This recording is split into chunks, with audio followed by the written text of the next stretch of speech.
Does anyone know what a flashlight, a laptop, an e-bike, a Powerwall, and an electric car have in common?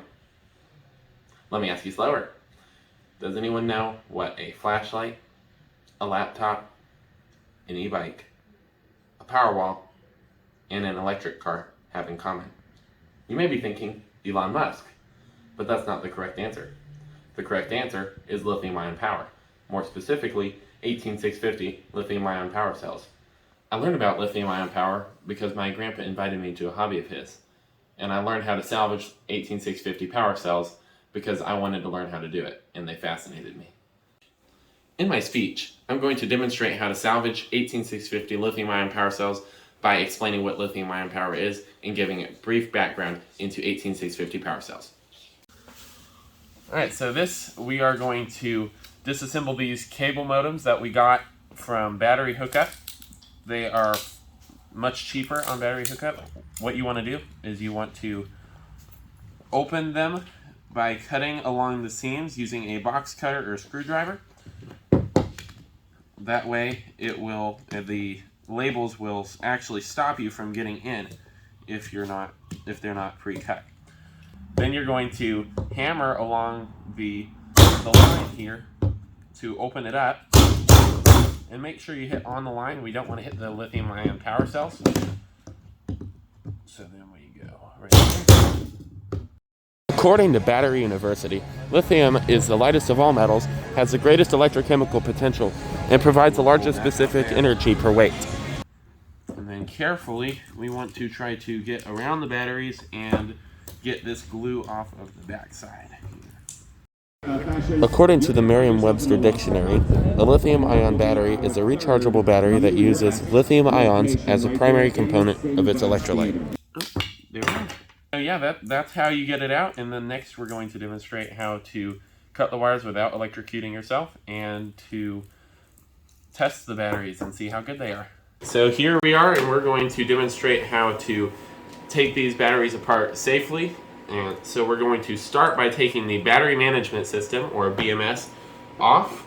So what we'll need is we'll use these nice cutters, and we're going to grip right up here by the head. We're going to cut that. Then we're going to cut the black one. We're going to cut the red one as close to the head as we can. And then we're going to cut the yellow one. Step one, though, generally is you take the tape off. I completely skipped step one and went to skip step two, so make sure you take the tape off first. And once our tape is off, we can resume. According to MakeUseOf.com, 18650 is referring to measurements. 18 millimeters is the width, 65 millimeters is the length of the battery, and 0 is representing that the battery is a cylinder shape. Alright, so next we're going to cut the nickel at the top and bottom. Now this is you want to be really careful here, because this is where you can really heat the batteries up if you don't do it properly. And once the batteries get too hot, they explode. So you want to be very careful here. Do not cut across both here. It will cause a spark and it will heat the batteries up very quickly. Like there. There you saw it. According to m.gsmarena.com, the milliampere hour, mAh, is 1/1000th of an ampere hour and is the technical term for how much electrical charge a particular battery will hold. If one malfunctions, it's to keep the other one from malfunctioning, and really for safety. So what we're going to do now is we're going to grab our needle nose pliers. We're going to grab and twist to try to get it off these nickel welds at the top. Then we're going to throw that away. These nickel welds you'll want to be very careful with at the top, as they are sharp and they can and will cut you if you're not careful. According to 18650batterystore.com, the top 5 batteries of 2021 are made by Sony Murata, Molicel, Epic, and Samsung. Pull this off, and then we're going to bat these down a little bit so that they won't hurt us. All right, and these are paper insulators to keep the positive and negative separate. The negative outside is, or the outside is negative, and the tops and inside are positive. So we want to, the insulators are to keep them separate so that there's not a bad reaction, like an explosion. Alright, so we can proceed to the next three batteries. Repeating the process, pulling the insulators off, batting down the nickel welds, and there we are. Amazon sells some 18650 power cells that are rated at 5,000 milliamps and more.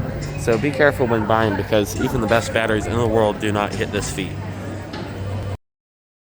The first step of testing these batteries, which is using a multimeter, and we're going to flip the multimeter down to 20 volts here, and we want to test and make sure that the voltage has more than 2.5, or they're considered dead, potentially damaged, and we won't want to use them at that point. So we need to test. And here you'll notice that there is a little bit of a bump in the middle, which is the positive end, and the negative end is flat. So we align them all up to where the positives are on one side and the negatives are on the other. So black is negative, red is positive. We're going to lightly put it on, and that comes to 3.25. Next battery, 3.24. Next battery comes to 3.28. And the next battery comes to 3.31. So that's pretty impressive for batteries that have been in storage for a few years. These batteries have been tested, and we are now going to write down on the battery what their milliamp hours rating are and what the internal resistance is. According to Frogstar Batteries, the highest capacity battery is the Panasonic NCR1 18650G, which can hold 3600 milliamp hours. mAh, milliamp hour, that is the unit for measuring how long the batteries are alive. And then we have internal resistance of 84, which is not too bad, though we want to write internal resistance of 84. Now, what internal resistance is it is how much resistance there is to the flow of power in the battery. So the lower resistance you can get, the better. Newer batteries they're coming out with can produce between 12 and even 8 internal resistance, which is really impressive. Internal resistance is what controls how hot the battery gets. 18650 lithium-ion power cells have completely revolutionized the market, making many commodities that we now enjoy possible. The only problem is they're a bit expensive. So what I would encourage you guys to do is salvage a few. Experiment with them. Who knows? You might have some fun along the way. Thank you for your time.